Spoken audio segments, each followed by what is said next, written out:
вам Республика Коми, да. Вот, кстати, регион, куда бы я поехал бы прям следующим, потому что очень, мне кажется, интересное место. Стенд такой двойной, видите, открытая часть, закрытая часть. Республика, опять же, говорит нам о том, что тут есть коренной народ, коренное население. Это не хомяки, вот меня просили они так не говорить. Лично, ну, как сказать, для них как бы это вот, типа, как обидно звучит. Мне так они сказали, может, они пошутили, я не знаю. Они говорят, коми, это слово не исполняется официально. То есть народ коми.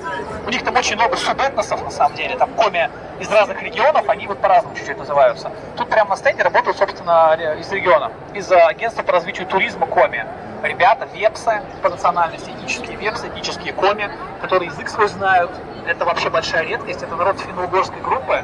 Он достаточно многочисленный, но он такой очень размытый. Как бы регион огромный по размеру, как Архангельская область. На самом деле это полярный Урал.